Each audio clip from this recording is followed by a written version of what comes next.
Ivy had perfected the art of being invisible. It was a skill born of necessity, honed over 7 years of service in Blackmore Castle. She knew which corridors to take to avoid the busier staff, which shadows to slip into when nobles passed, which expressions to wear, or rather not wear, to ensure that no one looked at her twice. She was a maid, unremarkable, forgettable, exactly as she intended to be. The feast tonight was the largest Blackmore had seen in decades. The Lycan king was celebrating his 300th year on the throne, and every noble, dignitary, and alpha from across the territories had come to pay their respects. The great hall blazed with candlelight. Music swelled from the gallery above. Laughter and conversation filled the air like a living thing, and Ivy moved through it all like a ghost. She carried a tray of empty goblets, weaving between clusters of finely dressed Lycans who didn't spare her a glance. That was the way she liked it, the way she needed it to be. If no one saw her, no one could hurt her. She had almost reached the servants' entrance when a voice cut through the noise. "You there, Maid." Ivy froze. The voice was female, sharp with authority. Lady Corinne, one of the visiting nobles, a cruel-faced woman with calculating eyes and a reputation for treating servants like insects to be crushed beneath her heel. Ivy turned slowly, keeping her eyes downcast. "My lady?" "My wineglass is empty." Lady Corinne held out the goblet with a look of utter disdain.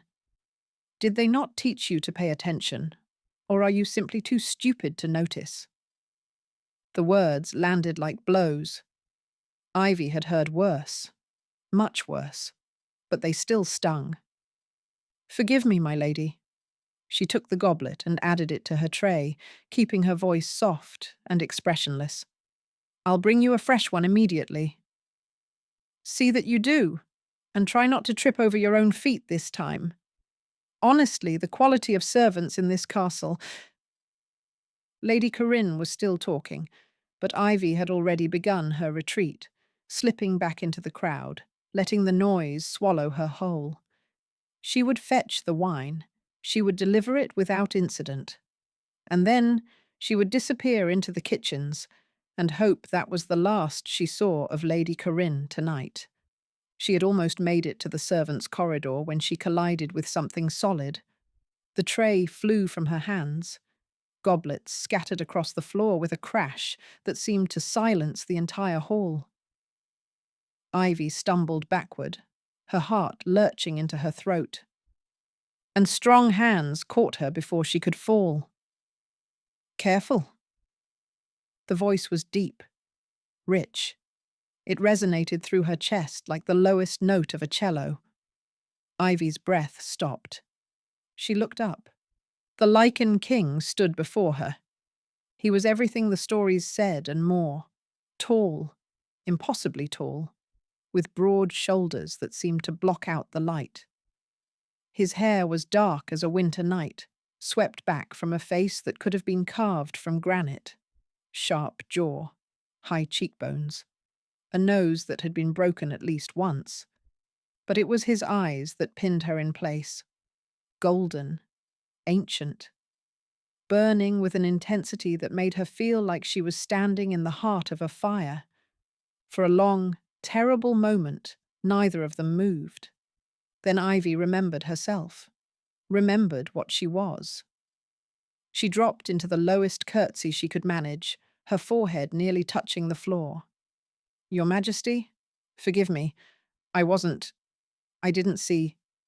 "Rise." The command was quiet, but absolute. Ivy's body obeyed before her mind could catch up. The king was still looking at her. No, staring at her. His nostrils flared, his pupils dilated. A low sound rumbled from his chest, something between a growl and a breath. "What is your name?" The question startled her. Kings didn't ask servants their names. Kings didn't notice servants at all. Ivy, Your Majesty? Ivy. He said it slowly, like he was tasting it, like it meant something. How long have you worked in my castle, Ivy? 7 years, Your Majesty. Something flickered in those golden eyes. Surprise, maybe. Or pain. 7 years, he repeated. You've been here 7 years, and I've never seen you before. I work in the East Wing, Your Majesty. I don't often. She stopped herself. She was rambling. Servants didn't ramble at kings. Forgive me. I should clean this up and. Leave it. She blinked. Your Majesty? The goblets. Leave them. Someone else will handle it. His gaze hadn't left her face. I want you to stay. Stay. The word sent a jolt of panic through her. Staying meant being seen. Staying meant being noticed. Staying meant danger. I couldn't possibly, Your Majesty. I'm just a maid. I have duties. Your only duty right now is to stay beside me. His voice dropped lower, rougher. Please. Please. A king had said please to her. To her. Ivy's mind raced.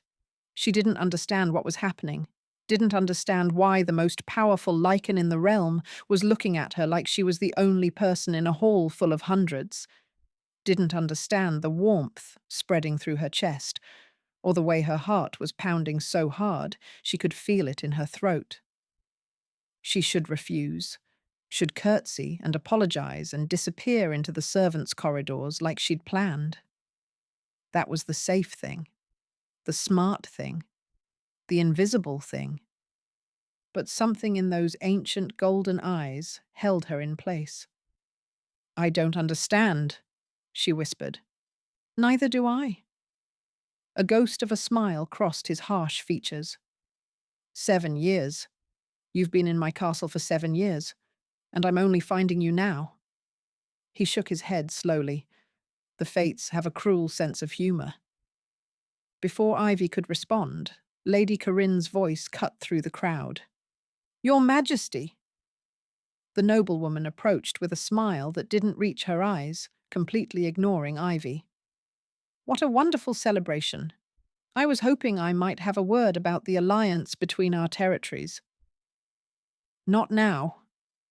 The dismissal was ice-cold. Lady Corinne's smile faltered. But Your Majesty, surely a mere servant can wait while we discuss matters of. I said not now.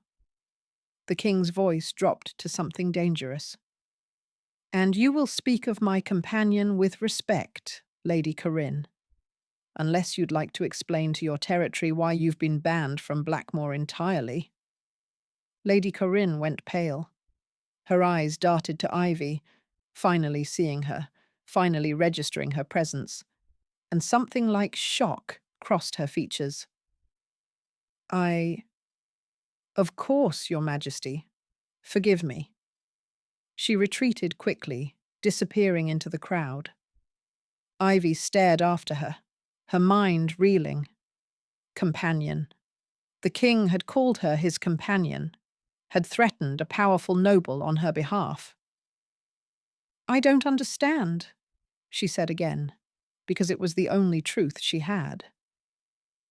The king turned back to her, and his expression softened into something almost tender. Walk with me, he said. Let me explain. He offered her his arm, like she was a lady, not a maid, like she was someone worth escorting through his own feast. Every instinct screamed at her to refuse, to run, to disappear. But her hand moved of its own accord, settling into the crook of his elbow. And as the Lycan king led her through the parting crowd, every eye in the hall following their impossible pairing, Ivy felt the walls she'd built around herself begin to crack. She had spent 7 years being invisible. Tonight, she had finally been seen. The king led her to a private balcony overlooking the snow-covered gardens. The sounds of the feast faded behind them as they stepped into the cold night air. Torches flickered along the balustrade, casting dancing shadows across the stone. Beyond the gardens, the mountains rose like silent sentinels, their peaks dusted with silver under the light of the full moon. It was beautiful.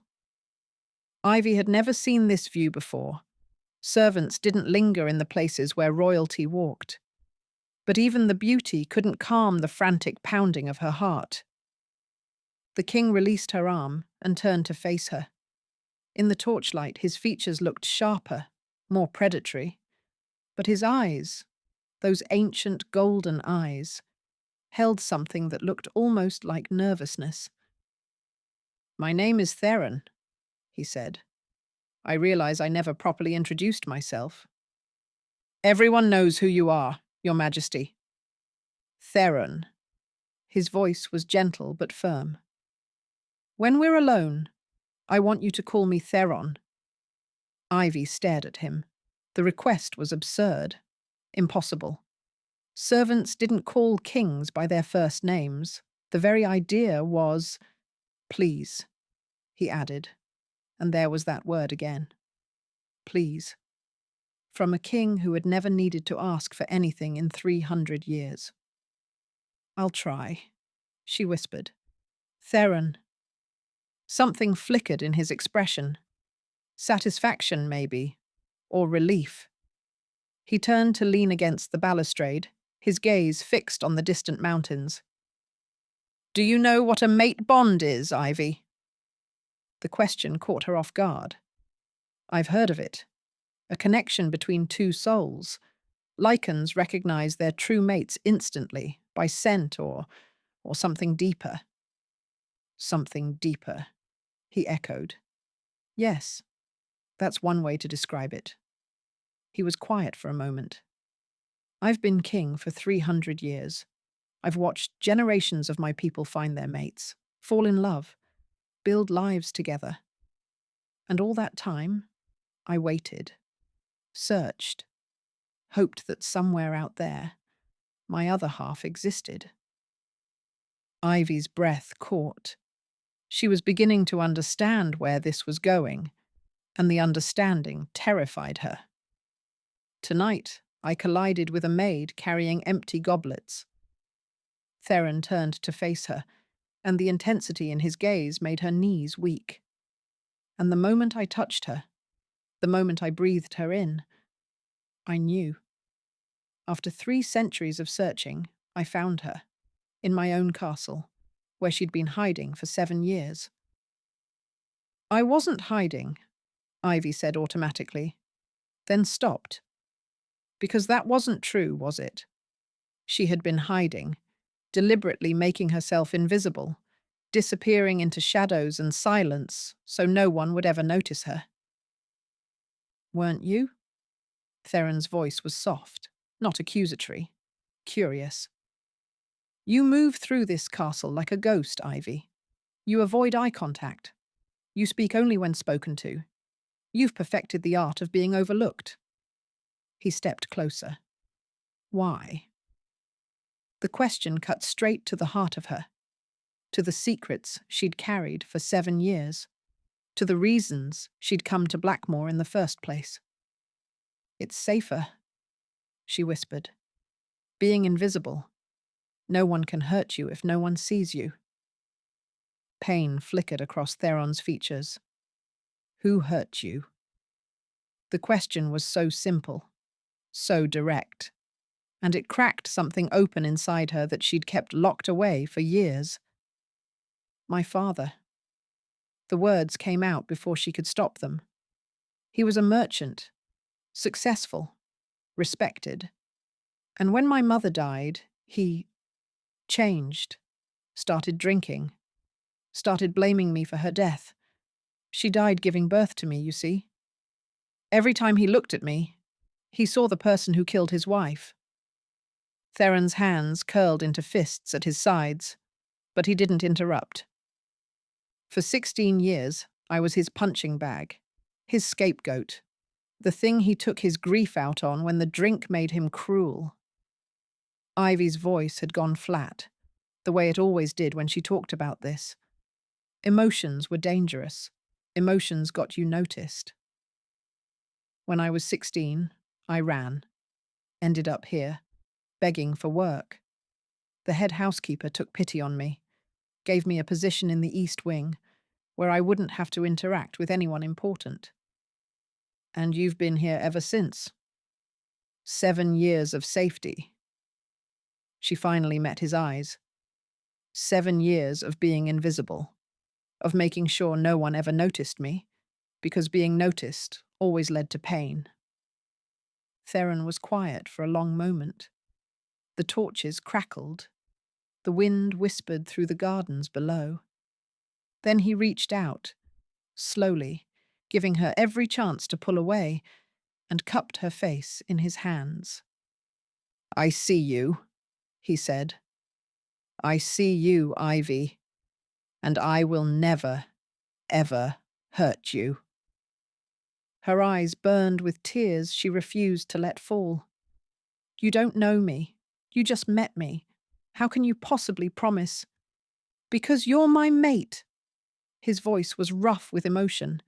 "Because my soul recognized yours the moment we touched. Because I have waited 300 years for you, and I will spend the next 300 proving that you never have to be afraid again." A tear escaped despite her best efforts. Then another. Theron brushed them away with his thumbs, his touch impossibly gentle for hands so large. "I know this is overwhelming," he continued. "I know you have no reason to trust me. So I'm not asking you to accept the bond tonight. I'm not asking you to be anything other than what you are." He held her gaze. "I'm just asking you to let me know you, to let me prove that being seen doesn't have to mean being hurt." Ivy searched his face for any sign of deception, any hint that this was a trick, a trap, a cruelty disguised as kindness. She had become expert at reading people over the years, at spotting the danger before it struck. But all she saw in Theron's ancient golden eyes was sincerity, and something else, something that looked terrifyingly like hope. "I don't know how to do this," she admitted. "I've spent my whole life making myself small, quiet, invisible. I don't know how to be anything else." "Then we'll learn together." He smiled, a small, gentle curve of his lips that transformed his harsh features. "I've never had a mate before. I suspect I'll be terrible at this at first. But I'm willing to try. If you are?" She thought about the feast she'd been trying to escape, the years of moving through shadows, the exhausting effort of being invisible day after day, year after year. She thought about what it might feel like to stop hiding. "Okay," she whispered. "I'll try." Theron's smile widened, lighting up his golden eyes. He released her face but caught her hand, bringing it to his lips. "Thank you," he murmured against her knuckles. "That's all I ask." When he led her back into the feast, her hand still clasped in his, her heart still pounding, her walls still crumbling, Ivy realized something that terrified and thrilled her in equal measure. For the first time in her life, she didn't want to disappear. She wanted to be seen. And maybe, just maybe, she was finally ready to let herself be. The weeks that followed were unlike anything Ivy had ever experienced. Theron didn't move her into the royal quarters. He seemed to understand instinctively that such a drastic change would overwhelm her. Instead, he gave her a new room in the West Wing, larger and warmer than her old servants' quarters, but not so grand that it felt foreign.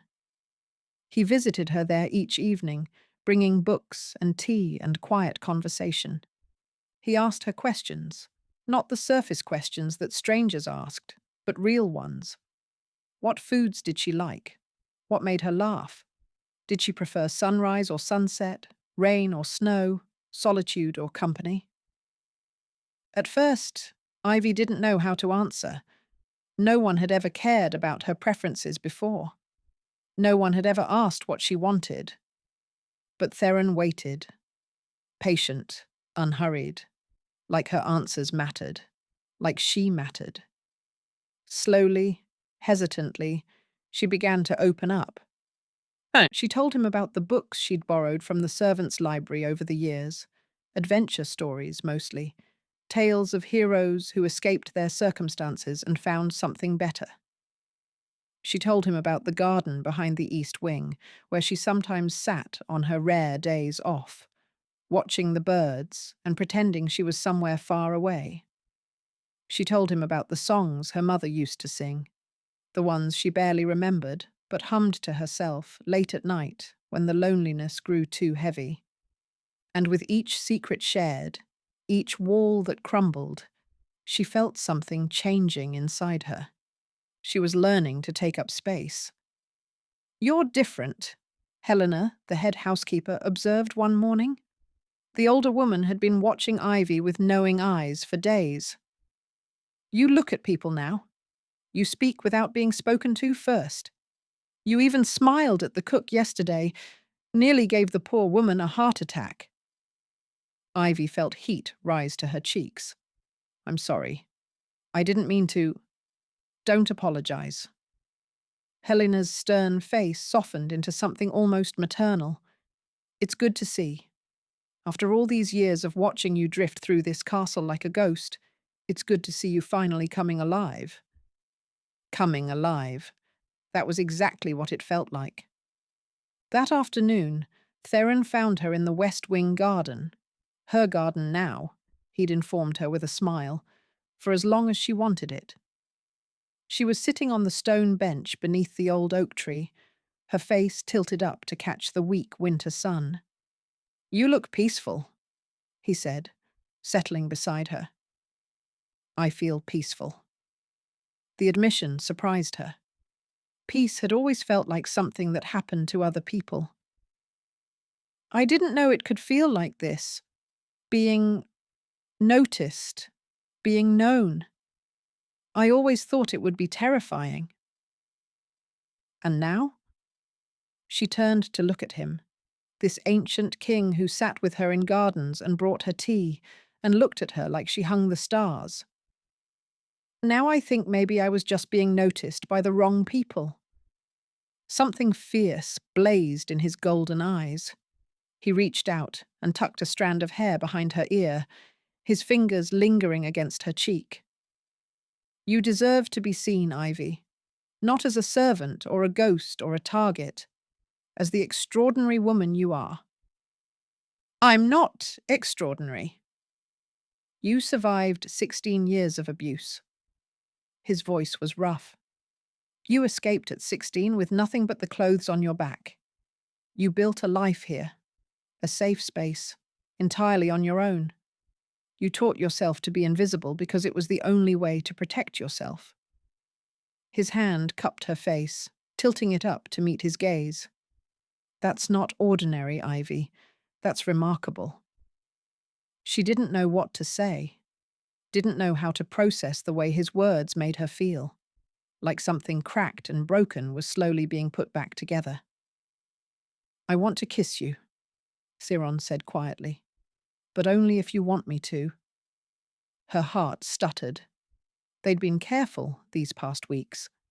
Touches limited to hands, to the occasional brush of fingers against her cheek. Nothing more. Nothing that could make her feel trapped or pressured. But now, looking into his eyes, she realized she didn't feel trapped at all. She felt safe. "Yes," she whispered.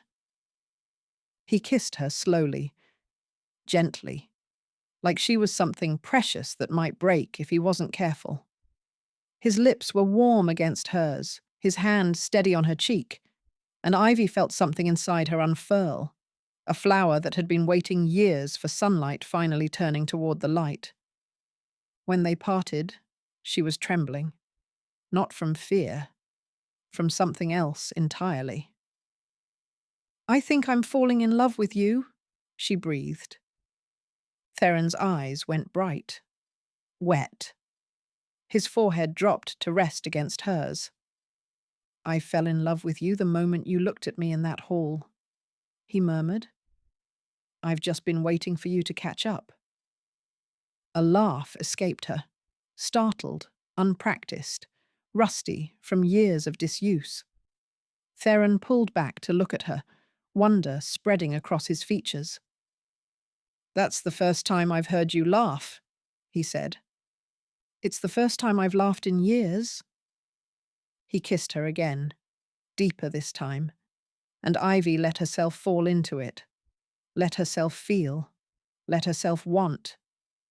For so long, she'd believed that wanting things was dangerous, that hoping for more only led to disappointment, that the safest path was to expect nothing and need no one. But here, in this garden, in this king's arms, she finally understood what she'd been missing. She'd been so focused on surviving that she'd forgotten to live. I want to be with you, she said, when they finally broke apart. Really with you. I want the bond. I want to stop hiding. Theron's hands framed her face, his golden eyes blazing with a light that made her breath catch. Are you sure? I need you to be completely sure, Ivy. Once the bond is sealed? I'm sure. She covered his hands with her own. I spent 7 years being invisible because I thought it would keep me safe. But it wasn't safety. It was just a different kind of prison. She held his gaze. I don't want to be in prison anymore, Theron. I want to be free. I want to be yours. He kissed her forehead, her cheeks, the corner of her mouth. Then you're mine, he whispered, and I'm yours, for as long as the stars burn in the sky. When his lips found the place on her neck where the mate mark would go, Ivy didn't flinch, didn't retreat, didn't disappear. She leaned in, and when the bond sealed, flooding her with warmth and light and the overwhelming sensation of being truly, completely seen, she felt the last of her walls crumble to dust. She wasn't invisible anymore. She was home. The announcement came a week later. Theron had wanted to wait, to give Ivy time to adjust to the bond before thrusting her into the public eye. But word had spread through the castle like wildfire. The king had taken a mate, a former servant, and she wore his mark on her neck for all to see. Whispers followed Ivy wherever she went. Some curious, some admiring, some venomous. A maid. Lady Corinne's voice carried across the great hall, pitched just loud enough to be overheard. He chose a maid. A common, worthless servant girl who probably tripped into his arms on purpose. It's disgraceful. Ivy froze in the doorway. She'd been heading to the kitchens to thank the cook for the special pastries that had appeared on her breakfast tray. A habit she couldn't quite break, even now. She hadn't expected to encounter Lady Corinne and her circle of noble sycophants. I heard she was a runaway, another woman added, her tone dripping with disdain. Fled from some village in the outer territories, probably running from debts, or worse. Wouldn't surprise me. Lady Corinne's laugh was sharp as broken glass. These common girls always have secrets. Mark my words, when the king discovers what she really is, he'll cast her aside like the trash she— Finish that sentence. The voice came from behind Ivy. Deep, dangerous, vibrating with barely contained fury. Theron stepped past her, his massive frame blocking the doorway. His golden eyes had gone dark, his jaw tight, his hands curled into fists at his sides. Through the bond, Ivy felt his rage, a roaring inferno that made her breath catch. Lady Corinne went pale. Your Majesty, I didn't realize you were— Finish the sentence. Each word dropped like a stone into still water. Tell me what my mate is. I'm curious to hear you say it to my face. The hall had gone silent. Every eye was fixed on the confrontation. Lady Corinne's companions had shrunk back, putting distance between themselves and the target of the king's wrath. I was merely expressing concern, Lady Corinne tried, her voice losing its sharp edge. For the kingdom? For you? Surely you can see that a maid is hardly a suitable. Theron's laugh was devoid of humour. You want to talk about suitable? Let's talk about your territory's failure to pay taxes for the last 3 years. Let's talk about the servants in your household who bear scars from your discipline. Let's talk about the alliance you've been secretly negotiating with the Eastern Territories behind my back. Lady Corinne's face drained of all colour. Yes, Theron continued, his voice soft and terrible. I know about that. I know about all of it. And I've been waiting for the right moment to address it. He stepped closer, looming over her. This seems like a good moment. Your Majesty, please. Lady Corinne of the Northern Territories. Theron's voice rang through the hall. You are hereby stripped of your title and lands. Your assets will be seized and distributed to the servants you've abused over the years. You will be escorted from Blackmoor within the hour and banned from ever returning. Gasps echoed through the hall. Lady Corinne swayed on her feet.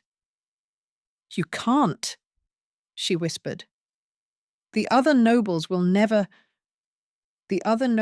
fall in line, or they will join you in exile. Theron's gaze swept across the gathered crowd. Let me be perfectly clear. Ivy is my mate, my queen, the other half of my soul.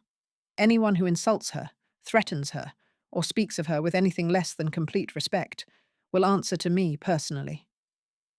His voice dropped to a growl. And I promise you, my answers are not gentle. Silence. Absolute, ringing silence. Then, one by one, the nobles in the hall began to bow. To Theron, to Ivy. Acknowledgement rippling through the crowd like a wave. Lady Corinne was dragged away by guards, her protests echoing off the stone walls until they faded into nothing. Theron turned to Ivy. His expression softened instantly, the rage draining away to reveal the gentle man beneath. Are you all right? Ivy realized she was shaking, not from fear, from something else entirely, from the overwhelming experience of being defended, publicly, fiercely, without hesitation. You didn't have to do that, she whispered. Yes, I did. He cupped her face in his hands. No one speaks about you that way. No one. I don't care if they're noble or common, friend or foe. You are mine, and I protect what's mine. Through the bond, she felt the depth of his conviction, the absolute certainty that she was worth defending, worth fighting for, worth everything. I've never had anyone protect me before, she admitted. You have now. He pressed his forehead to hers. You have me, for the rest of our lives. And I will spend every day of those lives making sure you never doubt your worth again. She kissed him, right there, in front of the entire hall, in front of every noble who had just witnessed Lady Corinne's downfall. She kissed him with everything she had, pouring her gratitude and her love and her wonder into the press of her lips. When they parted, she was crying, but for the first time in her life, the tears weren't from pain. I love you, she said. I love you too. Theron smiled, that soft, gentle smile that still made her heart skip. My queen, my heart, my Ivy. She laughed at that, watery and bright. I'm still not used to being called queen. You'll have time to adjust. He took her hand and raised it to his lips. We have forever, after all. As he led her from the hall, past the bowing nobles and the whispered acknowledgements, Ivy realized something had shifted inside her. For so long, she had believed she was nothing, worthless, invisible. But she wasn't invisible anymore. She was seen, she was loved, she was protected, and she was finally ready to take her place in the light. The coronation was held on a crisp autumn morning, when the leaves blazed gold and crimson, and the air smelled of wood smoke and change. Ivy stood before the mirror in the royal chambers, barely recognizing the woman who stared back at her. Her gown was ivory silk, embroidered with silver vines. Ivy, of course, Theron had insisted, that caught the light with every breath. Her hair was swept up and woven with tiny pearls, and the mate mark on her neck was visible for all to see, a badge of honor rather than shame. She looked like a queen. She felt like a ghost, pretending to be one. Nervous? Theron appeared in the mirror behind her, his reflection as striking as ever in his ceremonial blacks. He rested his hands on her shoulders, his touch grounding her the way it always did. Terrified, she admitted. Good. He smiled at her reflection. That means it matters to you. What if I'm not good at this? What if I fail? What if... She stopped, the old fears rising up despite her best efforts. What if they're right about me? What if I am just a common maid who doesn't belong here? Theron turned her to face him, his golden eyes fierce with conviction. Listen to me, he said. You are not common. You are not just a maid. You are the woman who survived 16 years of abuse and built a life from nothing. You are the woman who learned to be invisible because it was the only way to stay safe. You are the woman who found the courage to step into the light, even when everything in you screamed to stay hidden. His hands cupped her face. You belong here, Ivy. You belong with me. And anyone who says otherwise can take it up with me personally. She laughed, despite herself, some of the tension easing from her shoulders. You can't fight everyone who doubts me. Watch me. He kissed her then, soft and sweet, and when they parted, she felt steadier, stronger, ready. Let's make you a queen, Theron said. The great hall was packed with more people than Ivy had ever seen in one place. Nobles from every territory, dignitaries from neighboring kingdoms, common folk who had travelled for days just to witness their king take a queen. They filled the hall to bursting, a sea of faces turned toward the dais where the ancient throne waited. Ivy walked through them all on Theron's arm. She didn't look down, didn't shrink, didn't disappear. She held her head high and met the eyes of everyone who looked at her, letting them see her. Really see her. The former maid who had become a queen. The invisible girl who had learned to take up space. When they reached the dais, the high priestess stepped forward. She was ancient, older even than Theron, with silver hair that fell to her waist and eyes that seemed to see straight through to Ivy's soul. Ivy of Blackmore, the priestess intoned, her voice carrying through the hall. You have been chosen by the king, claimed by the bond. Do you accept the crown and all the responsibilities it entails? Do you swear to serve and protect the people of this kingdom? To rule with wisdom and compassion? To stand beside your king as his equal and his partner? Ivy's voice didn't waver. I do. Then kneel and rise a queen. She knelt on the cold stone. The priestess lifted the crown, a delicate circlet of silver and sapphire, ancient and beautiful, and placed it on Ivy's head. Rise, Queen Ivy of Blackmoor. She rose.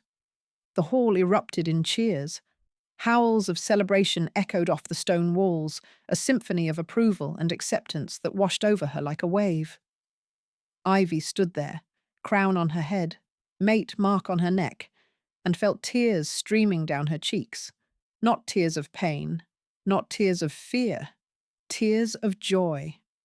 Theron took her hand and raised it high, presenting her to their people. "Your queen!" he roared, and the cheers doubled, tripled, shook the very foundations of the castle. The feast that followed was a blur of congratulations and dancing, and more food than Ivy had seen in her entire life. She met nobles who bowed to her with genuine respect. She danced with Theron until her feet ached. She laughed, really laughed, the kind of laugh that came from somewhere deep and true, more times than she could count. Late in the evening, when the celebrations had softened into quiet conversation and sleepy smiles, a messenger arrived with news from the outer territories. Ivy's father had died. The message was brief, impersonal. A merchant found dead in his home, drowned in drink and debt. No family to claim him. No one to mourn him. He had spent his final years alone, abandoned by everyone who had once known him, forgotten by a world that had moved on without him. Ivy waited for something. Grief, maybe. Or guilt. Or some complicated tangle of emotions about the man who had shaped so much of her life, even if that shaping had been cruel. But all she felt was release. "Are you all right?" Theron asked, finding her on the balcony where she'd retreated to read the message. "I think so." She looked up at him, this king who had given her everything. "He's dead, my father, and I don't feel sad. I don't feel anything except—" She searched for the word. "Free. Like the last chain holding me to that life has finally broken." Theron pulled her close, wrapping his arms around her. "You're allowed to feel however you feel. There's no right way to grieve, or not grieve. I grieved the father I wished I'd had a long time ago." She leaned into his warmth. "The man who died today was a stranger, a cruel stranger who hurt a little girl because he couldn't face his own pain." She looked up at Theron. "I won't let his memory have any more power over me. I'm done being haunted by ghosts." Pride blazed in his golden eyes. "That's my queen." 1 year later, Ivy stood on the same balcony, watching the sun set over Blackmoor. So much had changed. She had changed.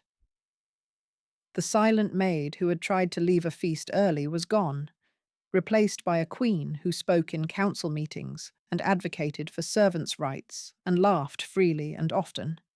She had established programs for orphans and abuse survivors, using her own story to help others find their way out of the darkness. She was no longer invisible. She was impossible to ignore. "You're thinking again." Theron's arms wrapped around her from behind, his chin resting on top of her head. "I can feel it through the bond, all those serious thoughts." "I'm thinking about how far I've come." She turned in his arms to face him. "A year ago, I was a ghost. I moved through this castle hoping no one would see me. And now? And now you're the most beloved queen Blackmoor has ever had." He pressed a kiss to her forehead. "The nobles respect you. The servants adore you. And your king worships the ground you walk on." She laughed, swatting his chest playfully. "You're biased." "Hopelessly." He caught her hand and pressed it to his heart. "But I'm also right." She rose on her toes and kissed him, slow and deep and full of love. "Thank you," she whispered against his lips. "For what?" "For seeing me, for growling, 'Stay beside me,' when I tried to run, for showing me that being visible doesn't have to mean being vulnerable. She cupped his face in her hands. For giving me a life I never dared to dream of? Theron's eyes glistened. You gave yourself that life, Ivy. I just had the privilege of watching you claim it. They stood together as the sun painted the sky in shades of gold and rose, the queen who had learned to be seen, and the king who had waited centuries to see her. Once, she had been a silent maid who moved through shadows. Now, she was a queen who walked in light, and she would never hide again. If you enjoyed Ivy and Theron's story, make sure to like, subscribe, and hit the notification bell so you never miss a new tale. Leave a comment below telling me your favorite part, and I'll see you in the next one.